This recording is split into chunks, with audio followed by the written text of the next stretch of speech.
Well, hello again, everybody. My name is Ryan. This is my wife, Janine, and you're watching Better Living Concepts Book Club. This is our series with David Wolfe's book, Sunfood Diet Success System. We're on Lesson 16, and this one is wild foods.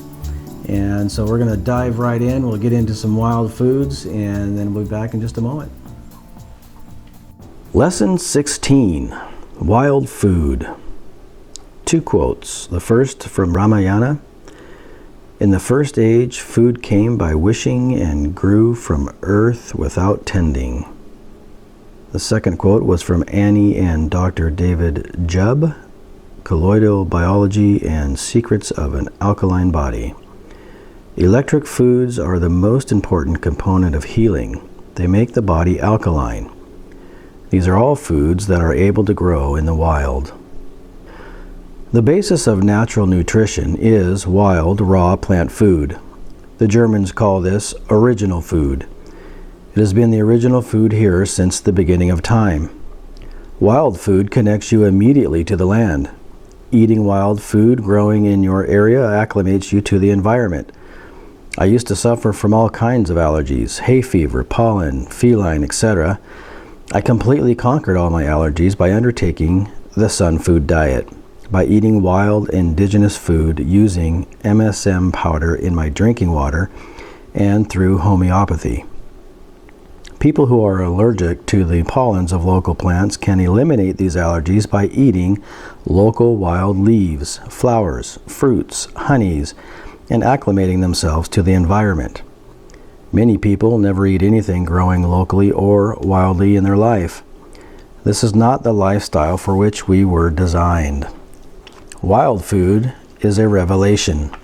When you eat wild food, you will discover how domesticated standard food really is. As long as one is eating a wide variety of mineral-rich, wild, raw plant food, one stands ready to experience outstanding levels of clarity, compassion, vitality, health, and connection with nature. Brian Clement, director of Hippocrates Health Institute in West Palm Beach, Florida, has reported that, based on his research, wild greens have the highest energy frequency of any food. I have experienced their energy firsthand by eating plenty of wild green salads. They send me into a new plane of thought.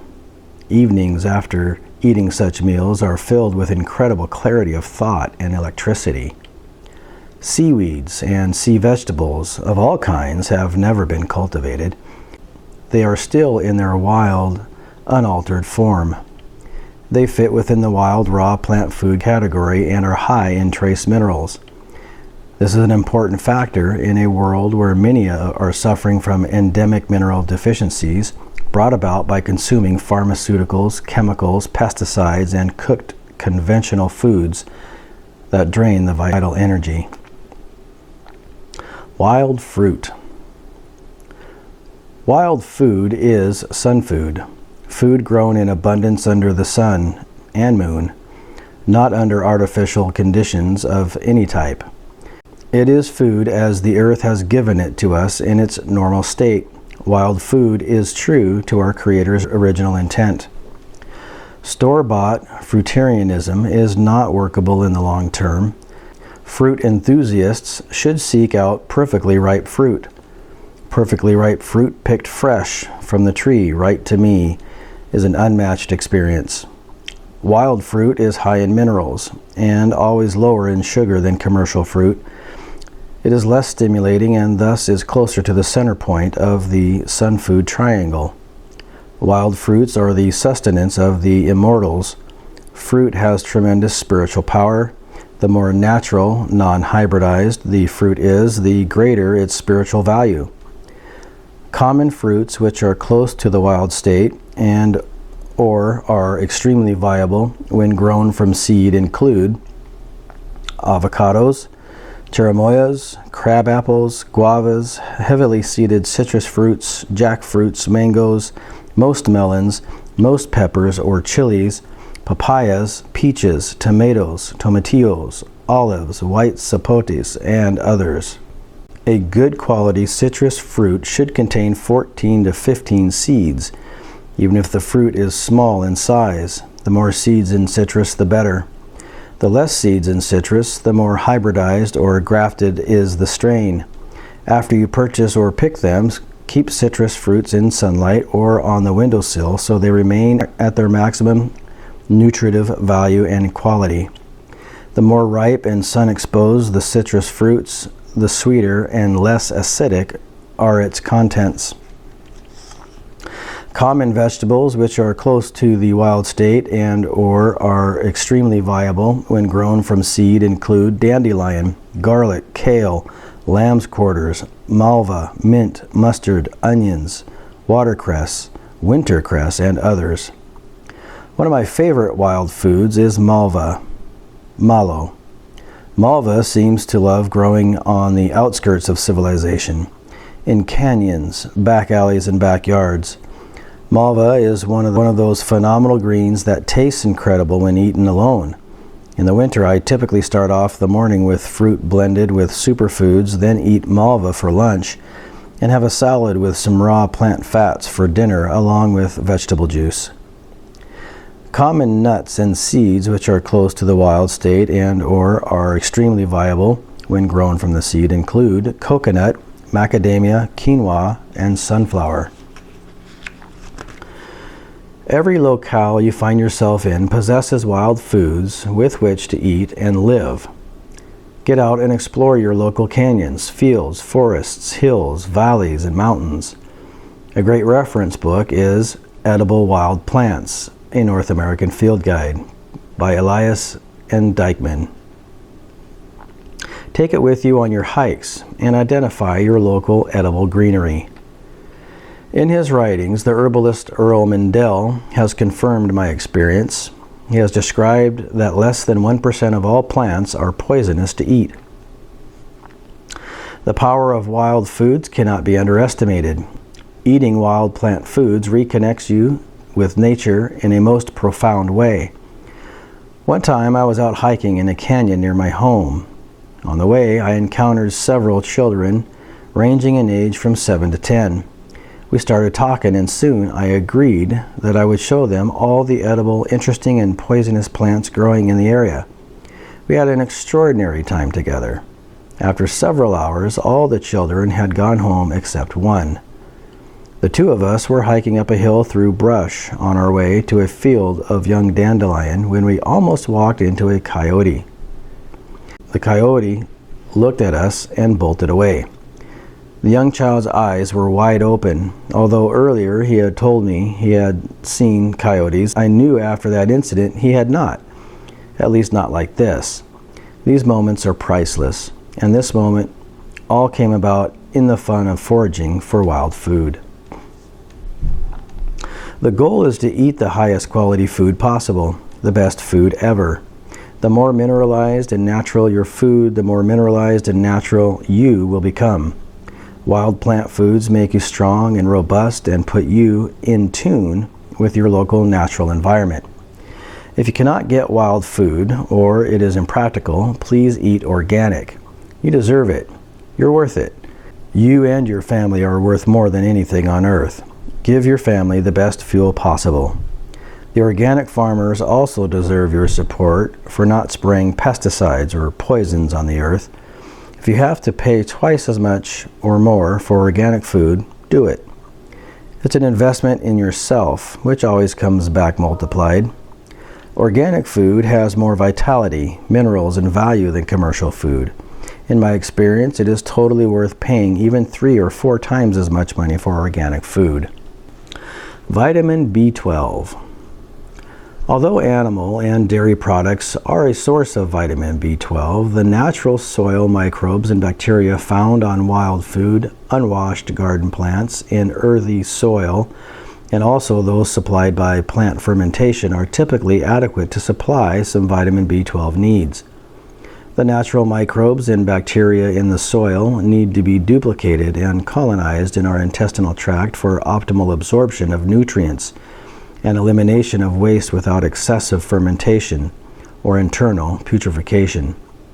Vitamin B12 is produced by these natural microbes and bacteria as they colonize the intestines. The best source of these organisms is wild, unwashed food. Vitamin B12, cyanocobalamin, represents a family of compounds that contain cobalt. Vitamin B12 helps maintain the myelin sheaths that insulate the nerve fibers. Problems with vitamin B12 absorption and assimilation can result in nerve degeneration. Vitamin B12 deficiency, when in conjunction with a folate deficiency due to a lack of green leafy vegetables, can also cause pernicious anemia. A problem with the formation of vitamin B12 occurs when there is a sterilization that happens between the picking of the fruit or vegetable and the moment it reaches one's mouth. Sterile environments are unnatural. The soil microbes and bacteria that grow on raw fruits and vegetables need to be duplicated in the intestinal tract for the proper assimilation of vitamin B12 to take place. Dr. Victor Herbert described in the American Journal of Clinical Nutrition, 1988, volume 48, pages 852 to 858, the experiences of Dr. James Halstead, who traveled to Persia to study a colony of Iranian vegans who did not experience any vitamin B12 deficiencies. He found that their naturally fertilized vegetables were eaten without being carefully washed. He discovered that strict vegetarians who do not practice through hand washing or vegetable cleaning may be untroubled by a vitamin B12 deficiency. Studies have shown that those eating a typical diet of animal products actually require more vitamin B12 than those who do not eat animal products. This is because the typical diet leads to a digestive atrophy. Because vitamin B12 is peptide bound in animal products and must be enzymatically cleaved from the peptide bonds to be absorbed, a weakening of all gastric enzyme secretions due to poor nutrition causes an inability to effectively extract vitamin B12 from external food. Raw food vegans with powerful digestion actually get more vitamin B12 by reabsorption from the bile, which are liver secretions into the duodenum, than they do from external food. The vitamin B12 standards recommended based on studies of the average cooked food consumer are 0.0000001 ounces, or 3 to 4 micrograms per day. Studies by Dr. Victor Herbert reported in the American Journal of Clinical Nutrition, 1988, volume 48, pages 852 to 858, demonstrate that only 0.0000035 ounces, or 1 microgram of vitamin B12 are required per day. This is enough to produce a beautiful hematologic response.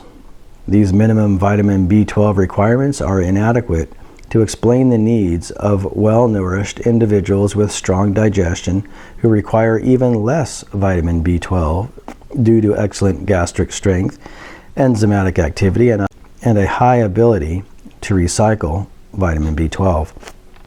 Dr. Gabriel Cousins, a long-term raw food vegetarian, has included an excellent discussion of vitamin B12 in his book, Conscious Eating, and on the internet. Dr. Cousins feels that a vitamin B12 deficiency, which is rare, is typically caused by a lack of absorption in the intestinal tract or a dietary lack of the vitamin. He states that vegetarian and meat-eating, pregnant and lactating women alike seem to be susceptible to a vitamin B12 deficiency. He states that macrobioticists and fruitarians may also be susceptible. I have found that individuals who have damaged their digestive system with a high-protein diet are susceptible as well. A link seems to be present between weak digestion and vitamin B12 assimilation.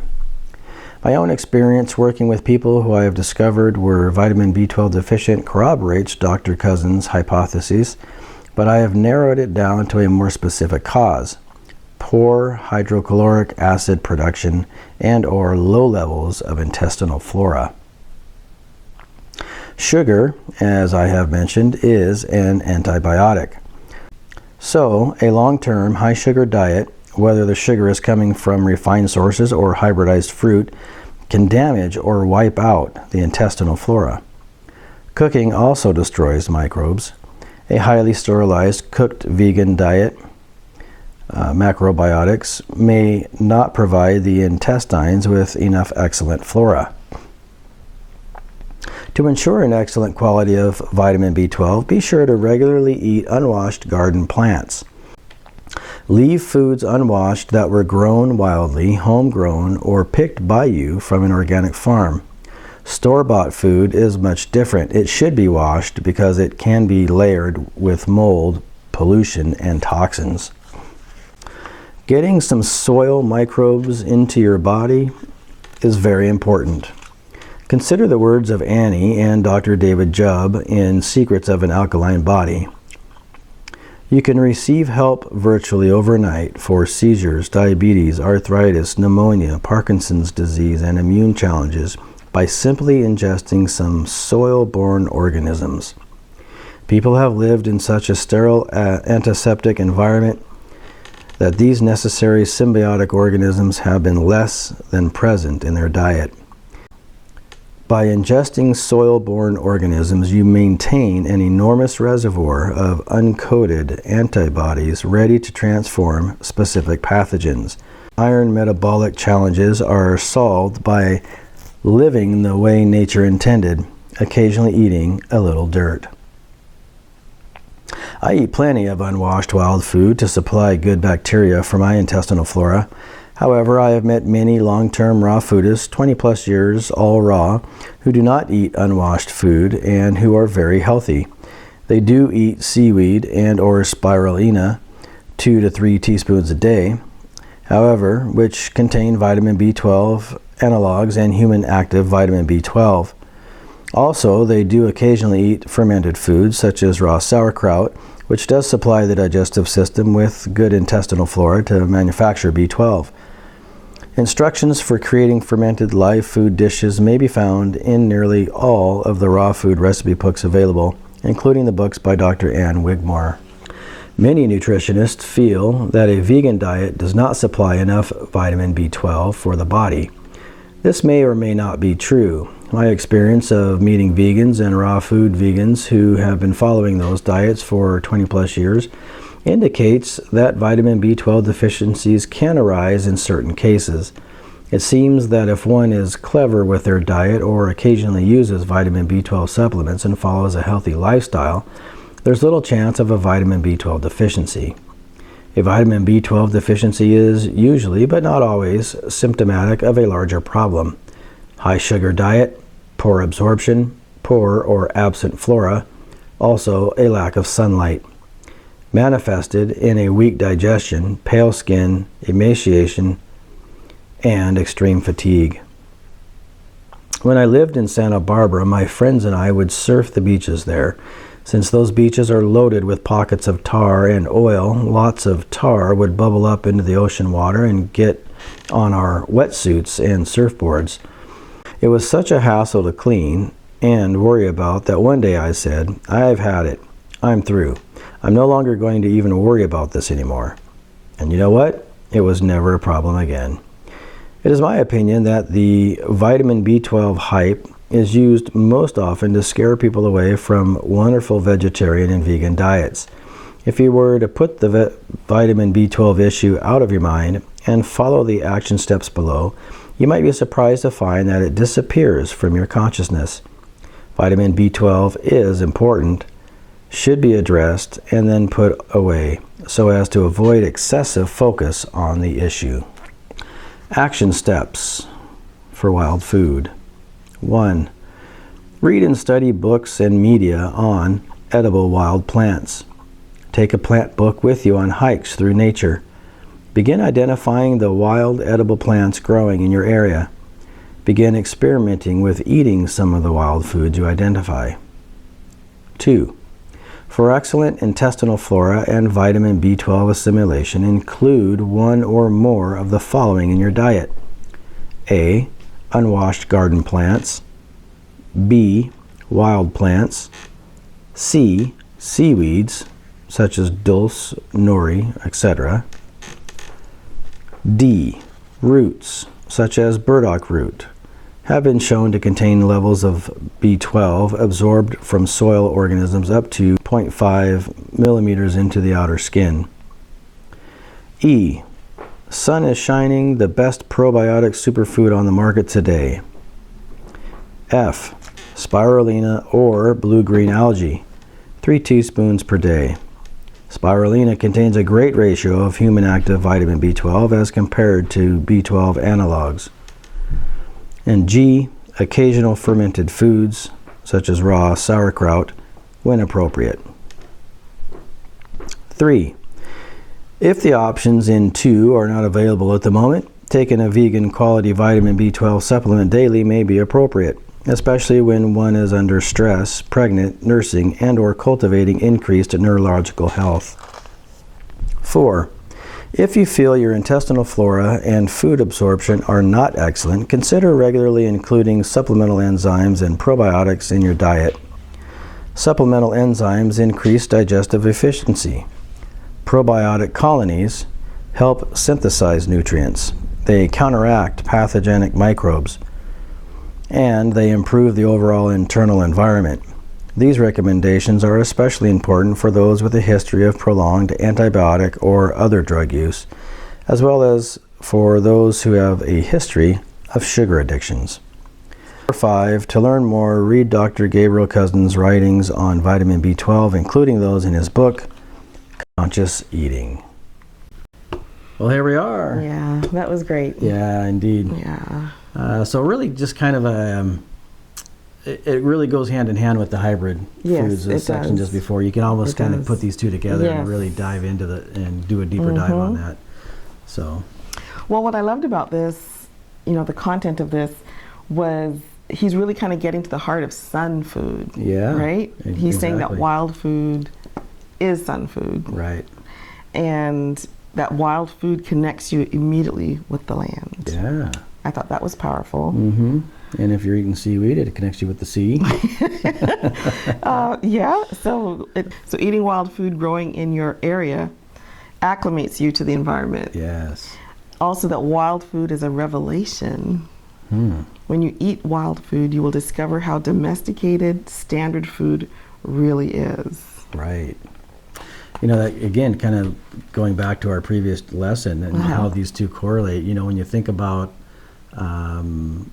eating in season, right? And that we talked about maybe our bodies follow those same cycles. It's kind of similar to what you just mentioned. Yeah. It connects you to that season, to that space and time and where you are. Yeah. Whether you're living like where we are in a northern climate versus traveling to a warmer climate, there's going to be an acclimation process. Yeah, good point. So it's interesting. Yeah, really good point. So, I thought this chapter really kind of speaks for itself, right? It does, yeah. It's pretty straightforward. He mentions so many great books and authors and references. Yeah, I thought that was really fabulous. Yeah. Definitely ones we'll want to read. Edible Wild Plants, a North American Field Guide. That was a key one, right? Mm-hmm. Take it with you on hikes and identify your local edible greenery. Yep. I know from watching programs with David Wolfe, where he does like to collect a lot of wild food. Absolutely. So it's kind of cool to get into this chapter and understand where he's coming from with that. Absolutely. Yeah. Yeah, there's so much around us. We don't even, we're so accustomed to just going to the store. It's just the convenience of it. Yes. When you go on a hike, there's so much of that around you that is edible. Yeah. Of course you've got to be careful and make sure you don't get into things that aren't edible, but the vast majority of the things that are out there could be used, especially in an emergency situation. Which, who knows, we might be coming towards one of these days. But knowing what's around you can be a life-saving scenario. Yeah, you should definitely know what's out there, so it might not be a bad book to get. Yeah. The power of wild foods cannot be underestimated. Eating wild plant foods reconnects you with nature in the most profound way. And that's because they are not hybridized. Yes. Right? Yes. So the goal is to eat the highest quality food possible, the best food ever. And if you can't get wild food or it's impractical, please eat organic. I love the fact that he talked about you deserve it, you're worth it. Yeah. You and your family are worth more than anything on earth. Yeah. Give your family the best possible fuel. And organic farmers also deserve your support for not spraying pesticides or poisons on the earth. Yep. If you have to pay twice as much or more for organic food, do it. It is an investment in yourself, which always comes back multiplied. Yeah. I would expound on that and say it's really an investment in your community. Yes. Right? Yeah. You're not only investing in yourself for eating better, but you're investing in the farmers that are producing it. And that in turn creates a better community as a whole. Yeah. And that'll ripple out. The more people that you can share this concept with around you and get to doing those same sort of things, maybe you're eating healthier, you're eating more raw, you're eating more wild foods or what have you. You're looking better, and people are asking, well, what are you doing? Well, I'm going to the local farmer over here who's organic and whatever. And so you're encouraging people to come into that space and that have that mental framework, to work from. Good point. Good point. Organic food has more vitality, minerals, and value than commercial food. Yeah. It's worth, he says, paying 3 or 4 times as much money for organic. In these last 2 chapters, I think that's kind of the mind shift that I had was really an understanding that there is a difference between wild food or maybe even local farmer food versus commercial food. Yes. I'd never thought about the idea of commercial food other than to say, like all the packaged stuff that's obviously commercial. Yes. But even your produce can be technically commercialized food. Good point. Right? So to have that mentality, that shift of paradigm in your thinking in terms of identifying commercial versus non-commercial, I think can go a long way to helping you shift towards More the healthy. Sunfood diet. Yes. Yeah. Wow, great point. I think one of the things that really impacted me for this chapter was eating dirt. Right? Yeah, for sure. For vitamin B12 and just what he shares about that we need a little bit of dirt. Right. Right? But of course, you don't want it to be toxic or... Which is why it's important to eat wild or from an organic farm. Yeah. But of course, the big reason for that is that it changes your gut flora for your microbiome, right? Absorb B12. And so that changes your whole immune system, and it just makes you healthier all around. And it's another way of connecting or grounding to the earth. Yeah. So very interesting. So when you walk outside or at a beach on the sand or whatever, you're on the grass, that's an external grounding that benefits you from the connection there. But we also need a little bit of that inside. Yes. Right? Yeah. To help attack from the inside, if you will. So you get it from both directions. Connected to the earth. Yep. Yeah. So really great chapter in that regard as well. Yeah. And then what do we have here for action steps? Read books and study books on and media on edible wild plants. Like we'll probably start doing a little bit more of that. Yeah, for sure. And then he outlines how to increase the excellent intestinal flora. And